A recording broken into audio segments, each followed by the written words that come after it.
Hello and welcome to a Let's Play by me, the Gamer with 6 of when the title card comes up. Soon. Almost. Star Trek Bridge Crew. A game that I thought was cool, and I think it was on sale, so I bought it.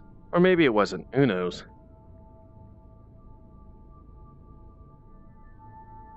So, if you haven't seen this before, it's a multiplayer game where somebody's the captain, somebody's the engineer, somebody's the something else, and other stuff. Let's see. I don't care. So I think we should probably do some more training. I did training before, but that was just to do audio stuff. Now, let's see if there's actually any people on. Like custom, are we? Well, maybe I could do a quick match, but before we do that, we should probably do some training. So I could, you know, figure out how to do things if we're not on the captain seat. I prefer to do multiplayer, but I hear that maybe not so many people are on. I tried to get the group that I'm usually with to do this, but yeah, we couldn't really get too much of a time. But maybe later we'll be able to sort something out. I only was able to get one person to be interested.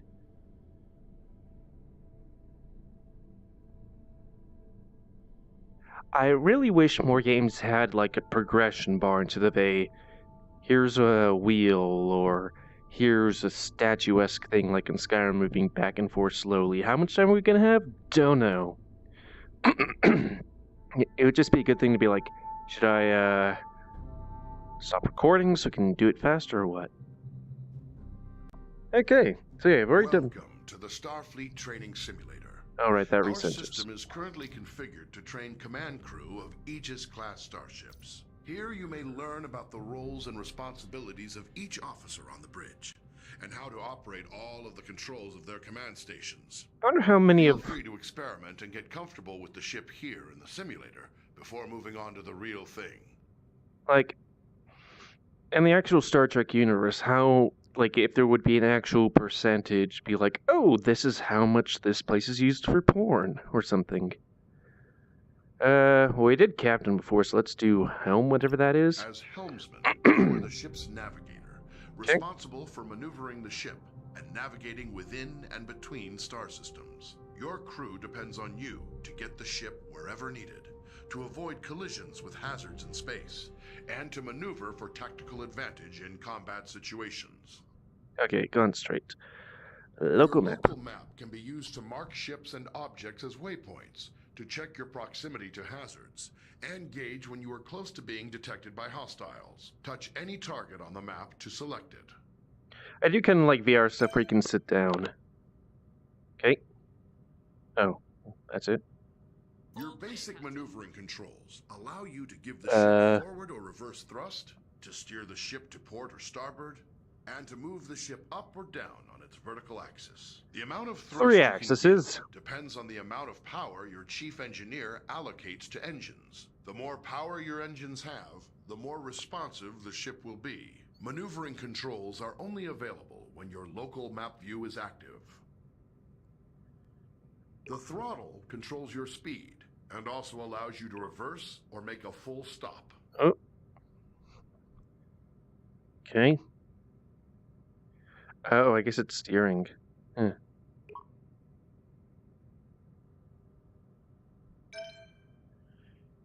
Zoom, zoom, zoom. How do I go down and up? Okay, I guess I don't need to hold that. Okay. Your ship's impulse drive allows you to travel quickly between planets and other points of interest within a star system. To travel via impulse, you will first need to plot a course by choosing a destination on the impulse map. Once the course is plotted, you will then need to align your ship with the appropriate heading and engage the impulse drive. Be aware, the impulse drive cannot be engaged unless the chief engineer has allocated sufficient power. Select any point of interest in the star system to plot a course to that destination. Now return to the local view and steer the ship to line up with your plotted course. This is neat. So I get... how do I look down? Still turning up. Though maybe it's just automatically turning up. Grab and push your throttle to engage the impulse drive. The ship's computer will automatically follow the course you plotted.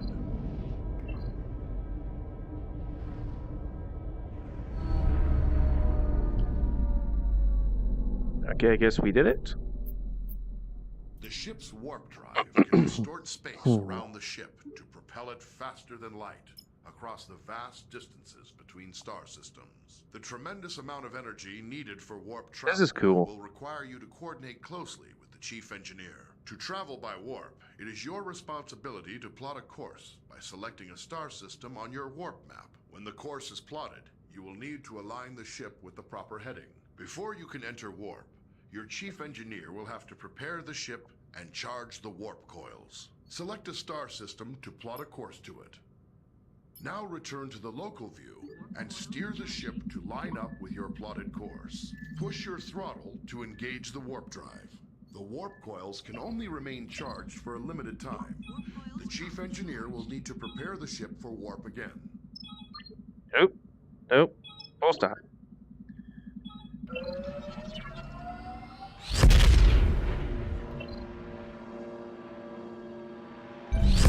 I guess it needs to load, and that's why I did that one thing. Okay. Various systems of the ship affect how easily other vessels can detect the Aegis. The Aegis is designed to avoid detection at ranges where other Federation vessels would be easily visible to another ship's sensors. As helmsman, the more thrust you are using, the farther away the Aegis can be detected. On your local map, you'll see a ring that expands and contracts as the ship's signature increases or decreases. I didn't even do anything. Ships come within that ring, they will detect the Aegis.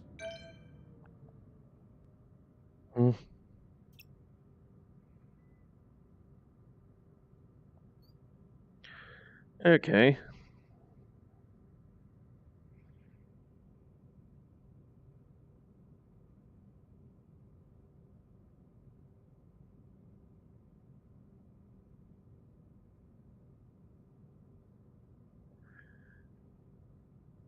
Subsystems, what is that? Oh, I see what that is. Elevation up. Wait, does that?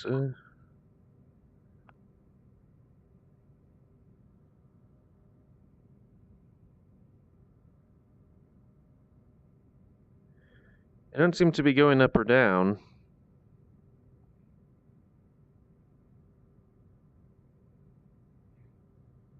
Oh, I see. We're moving, not tilting up and down. Okay. Guess that's it for that. Tactical. As the tactical officer, you are in charge of the ship's weapons, defenses, and scanners. In combat situations, you must coordinate with the rest of the bridge crew to protect the ship and deal with any threats to it. But you also have a crucial role in non-combat situations. It is the tactical officer's responsibility to scan nearby ships and other objects in the environment to reveal vital information about them. Okay. In order to scan anything or to fire on it, you must first target it. To select a target, simply select the appropriate icon on your map. This is how people hold hands. A display will show all currently known information about your selection. Target a nearby ship by tapping its icon on the map. Look busy. You will often need to scan. There we go. You will often need to scan a target to learn more about it, or to locate people or objects of interest in another vessel. Some objects are scanned with a simple, general scanning action. This happens automatically when the object is targeted. More complex objects, like other ships, can be scanned for specific properties, such as the locations of any weak points in a ship's system. When an object has many features to scan, scanning them all at once is much slower than scanning a single specific system. Scanning is required before it's possible to transport people or cargo off of another vessel, or before being able to target weak spots of an enemy's ship systems. Target a nearby ship by tapping its icon on the map. I played a Here Star you Trek can select RTS what before, systems you want to scan. but Scanning a single system will always be faster than scanning multiple at once. okay. Also, the closer the ship is to the target, the faster you can scan. Scan the ship's engines now to reveal their status, and any weak points which would allow you to damage the engines directly. But I could never get past the first level because I couldn't figure out what the fuck I was supposed to do. As tactical officer, you have control over raising and lowering the ship's shields. When raised, the shields will charge up to maximum strength over time. They are your best defense against damage to the ship. When shields are lowered or down to 0 strength, any damage to the ship may cause serious harm to onboard systems, or even loss of life to your crew. When shields are raised, the chief engineer can direct power to them to increase their effectiveness. Raise the shields now. There is a delay while power is channeled into the shield emitters before the shields come online. In a combat situation, remember that you need to raise shields before the enemy fires. Okay. Photon torpedoes are a devastating weapon. They can automatically track a moving target and deliver heavy damage on impact. However, before you can fire them, you must first give the order to arm them. Arm your torpedoes now. Each torpedo tube takes time to load. Your supply of torpedoes for any mission is limited, so use them wisely. Target the nearby ship and fire torpedoes at it. Okay, I have to wait. I just wanted to make sure. In this case, we're in an actual scenario and I can shoot them whenever, but it just... I find Star Trek quite interesting, more like the mechanics. Like, I think the Next Generation was the one after the first set or something. I like that one better, I guess. I haven't seen a lot of either of them, really.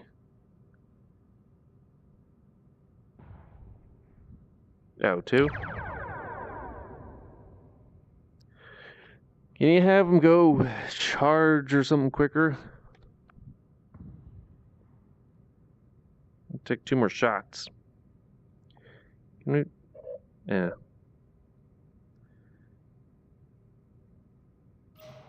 Because I think, like, I saw a couple of the first one, there were some interesting things, but it seemed...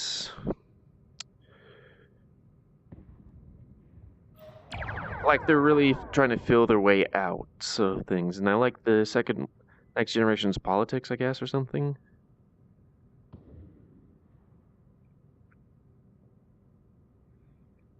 It's like politics and technical stuff. Instead of, let's go someplace and have sex with ladies. I guess their shields recharge over time.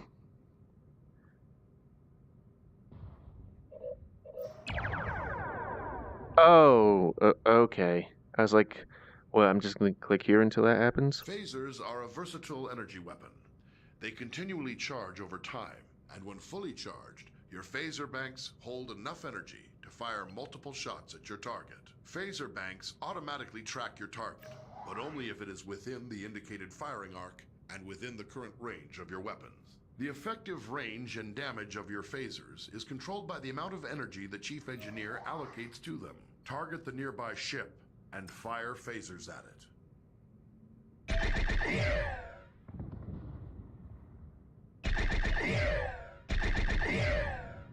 I see.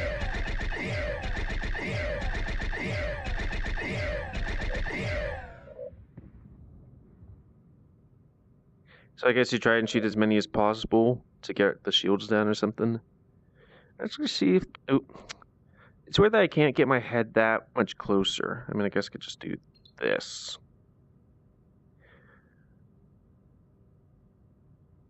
Shields doesn't seem to do much. Phasers can be used to precisely target weak spots of another vessel. Oh, to use this ability, you must first scan the desired subsystem of a target, such as its weapons or engines. Once scanned, you must then select that system. As long as a scanned system is selected, phasers will auto-target that system's weak points. To hit a subsystem, the target's shields must be down or inactive. Second, your ship must be correctly facing the targeted point. If the target's shields are raised, or you are attacking from the wrong angle, firing in subsystem targeting mode will do minimal damage. When dealing with other ships, targeting individual systems is a good way to disable them or neutralize a threat without outright destroying the ship. This may sometimes be necessary to accomplish your mission objectives. Target the nearby ship and scan its weapon systems.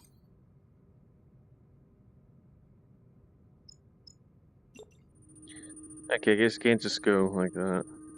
Now select the ship's weapon systems to lock on to their weak points. Your phasers are now in subsystem targeting mode. Fire them for a precision attack. Until the target's shields are down, you will not be able to hit the targeted system. Okay, I guess we use torpedoes to do the thing too.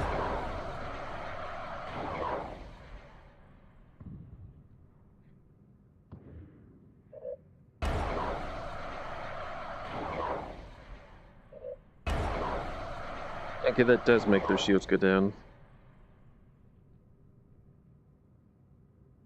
Just wait.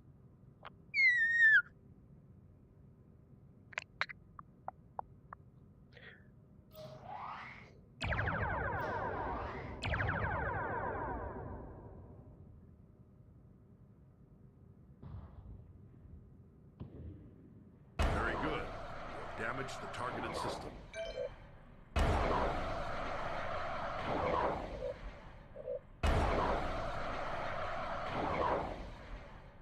Okay, so about 50, it's not as good.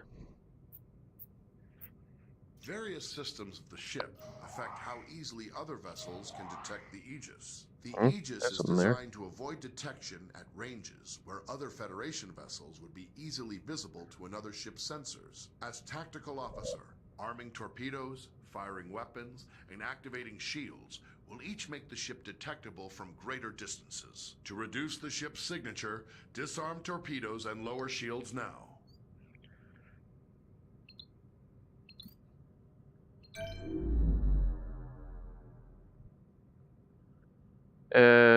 Let's listen again. The ship affect how easily other vessels can detect the Aegis. So, the Aegis is designed to avoid I guess detection phasers, at ranges whatever. where other Federation vessels would be easily visible to another ship's sensors. As tactical officer, arming torpedoes, firing weapons, and activating shields will each make the ship detectable from greater distances. To reduce the ship's signature, disarm torpedoes and lower.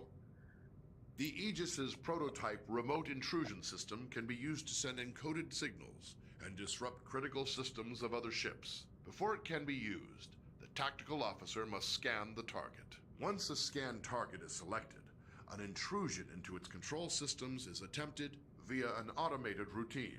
If successful, you may then choose to attempt any of the available disruption routines to temporarily cripple a specific system. Activate the remote intrusion system. Target a nearby ship by tapping its icon on the map.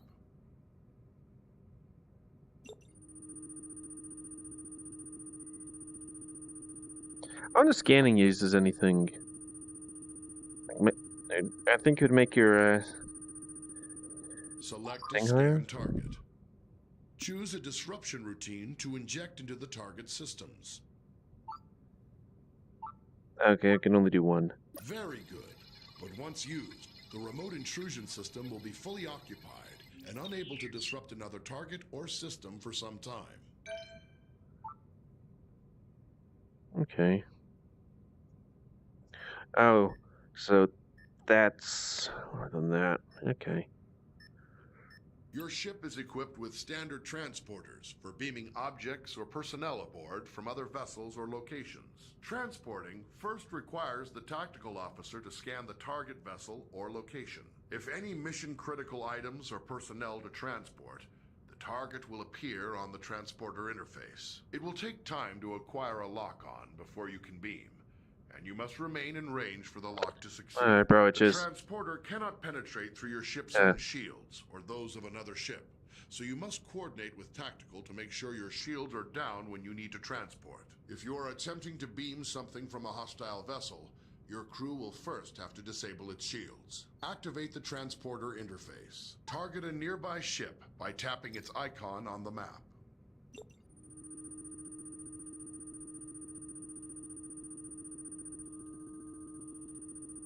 Select the damaged ship from the list of targets. Lock onto the survivors aboard the ship to prepare for transport. To lock on, your ship must be in transport range and unshielded. The target's shield, if any, must also be down.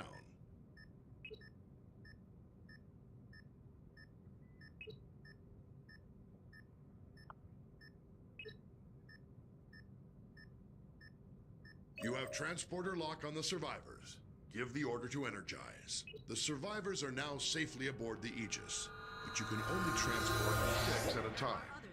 Anytime there are more than 6 targets to transport from a single vessel, you will need to perform multiple transport cycles.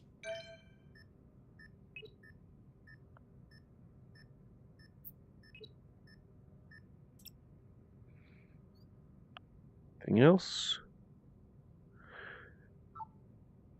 Oh, are those more targets? I mean, I guess. Mm-hmm.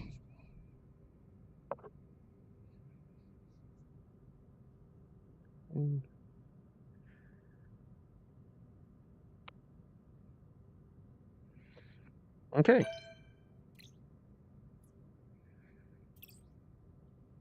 Now, to be an engineer. As chief engineer, you support all other members of the bridge crew by keeping the Aegis operating in top condition. You monitor vital status information about the ship's systems, allocate power needed for maneuvering and combat, and manage the ship's power grid to compensate for damage or boost its capabilities. You also manage the ship's repair teams and keep an eye on how visible the Aegis is to other ships in the area. Your system's display gives vital information about the status of the ship's various systems at all times. When your ship is suffering from negative effects, this panel provides information about the source and severity of the effect. As chief engineer, you have more detail about your ship's status than any other member of the crew. Activate your system's display now. Huh.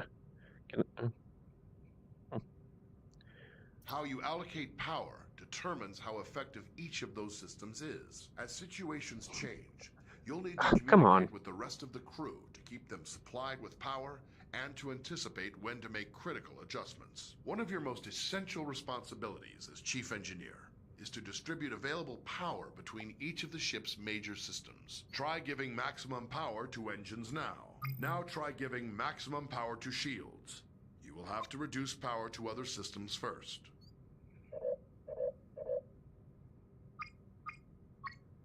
Can I put like 0?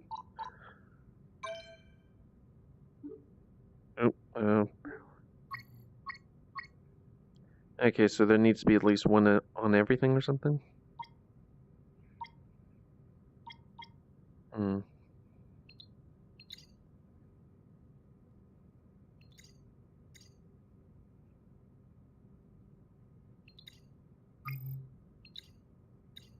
Yeah. Before the ship can travel between star systems, you must make the ship ready and charge its warp coils. This draws a tremendous amount of power, and you will be unable to make any further changes to power allocation or routing while prepping for warp. Begin preparing for warp now. Charge the warp coils. The helmsman will have a limited time to engage the warp drive, or the coils will automatically discharge to prevent damage to the ship. Warp coils charged.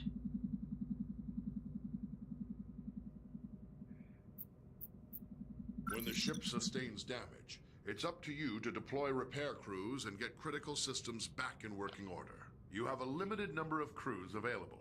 You may send multiple crews to repair a single system faster, or you may spread them out to work on multiple systems at once. Activate your repair controls now. We have simulated damage to your phaser banks and scanners. Assign repair crews to both systems to get them back to full working condition.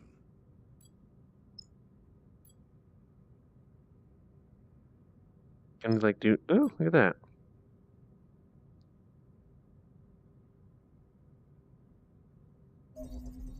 Sensor array restored.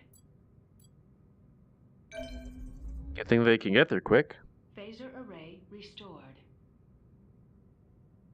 It's possible to increase the power to one or more systems beyond normal safe operating limits by rerouting the ship's power grid. Switch to rerouting mode now. Try diverting extra power to shields by dragging an adjacent power node over to it. You have increased maximum shield strength by drawing some power from other systems. This situation is risky, though. The extra power flowing through those conduits could cause internal damage. When you use the rerouting system, you must keep an eye on the power grid and be ready to make changes as needed. Various systems of the ship affect how easily other vessels can detect the Aegis. The Aegis is designed to avoid detection at ranges where other Federation vessels would be easily visible to another ship's sensors. As Chief Engineer, you can monitor all systems which are affecting the ship's signature and gauge the range at which the Aegis will be detectable to other vessels. This information is vital when trying to avoid contact with hostile ships.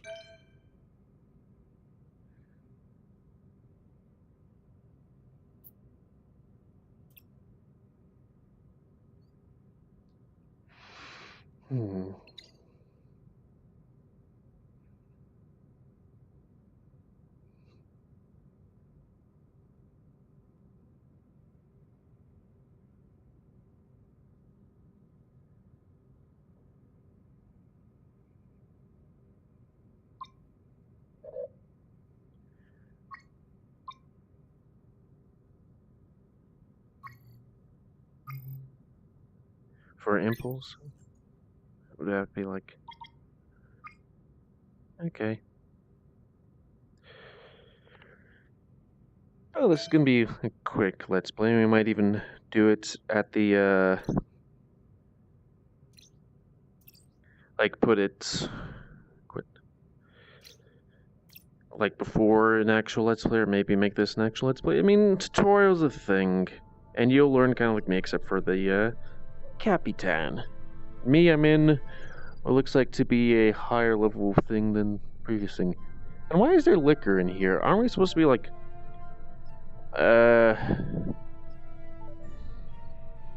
military and stuff like that, and I'm on a personal thing with liquor there? I mean, seriously. I could easily damage any of these things by just being like, I'm like, Mark Shark. Hello, can you hear me? Tap, tap, tap. I mean, I can hear myself. I'm not 100% sure if anybody can hear me, but, yeah. Well, that's gonna be the end of this. Maybe let's see how much time that was. Oops. And it clicks on the chair. Actually, it is 28 minutes. Okay, well, anyways, that's gonna be the end of this Let's Play. I'd like to thank you all for watching. Please comment, because I like comments. Can I actually stand up? Not really. How much you like, dislike, tips, tricks. Otherwise, if you like my YouTube and like to see it grow, then please like, subscribe, and check out other videos to help it grow. We are one of the main animals will control the pet population and sign. And until next time, let's play by me, Gamer Wave 6 of Star Trek Bridge Crew. So thanks and see ya.